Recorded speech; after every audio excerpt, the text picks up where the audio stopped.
जय हिंद दोस्तों, मेरा नाम सौरभ कुमार गुप्ता है। आज मैं बात करने वाला हूँ बीपीएससी ट्रायल 3.0 री एग्जाम के बारे में। और आज मैं बात कर रहा था टीजीटी और यह स्टेट हिंदी के बारे में। टीजीटी का मतलब होता है 9वीं और 10वीं के लिए।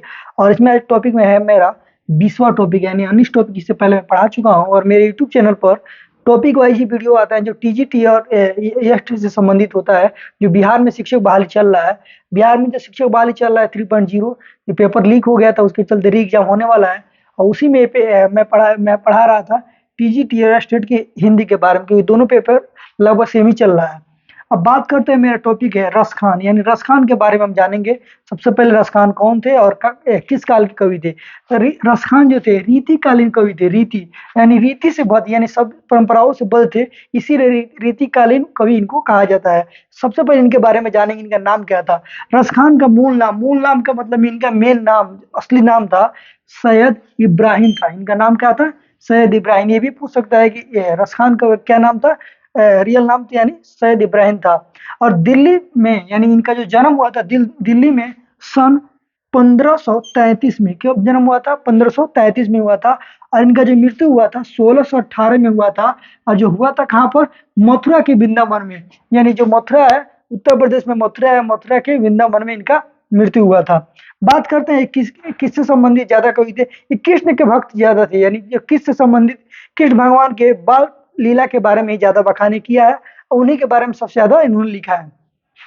सवय छंद, सवय एक छंद होता है जिसमें कृष्ण लीला गान करने वाले प्रथम कवि रसखानी है। यानी जब सबसे पहले जो कृष्ण के बारे में लिखने वाले हैं उनके बारे में सवय छंद, यानी उनके बारे में बचपन में कैसे उनका बीता है उसके बारे में कृष्ण गान इन्होंने ही लिखा है।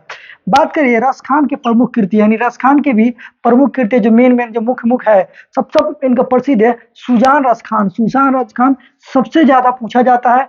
इसमें ये भी पूछा जाता है कितने इसमें सवय छंद है। इसमें 181 सवय छंद है, 12 दोहा है, 4 सोरठा, यानी कुल मिलाकर 214 छंद है। यानी कुल मिलाकर 214 छंद है। एक बार पूछ भी सकता है कि सुजान रस खान में कितना सवय छंद है, तो हम बता सकते हैं कि 214।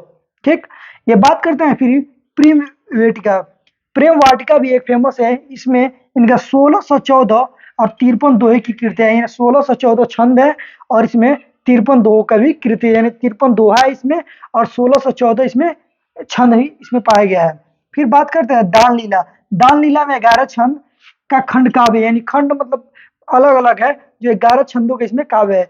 एक क्या है, विठलनाथ के शिष्य थे, और विठलनाथ के लड़के का नाम था बल्लभ संप्रदाय के सदस्य थे। बल्लभ जो संप्रदाय था उसमें सदस्य भी थे। बात करते हैं भारतेंदु हरिचंद। भारतेंदु हरिचंद ने लिखा है इस मुसलमान हरजन पर केतिन हिंदू वारी, यानी ये मुसलमान होते हुए भी बहुत ज्यादा हिंदू इन पर जान छीटते थे, इनको मानते थे। तो ये हुआ रस खान के बारे में। और भी टॉपिक देखने के लिए हमारे यूट्यूब चैनल को सब्सक्राइब करिए। जय हिंद।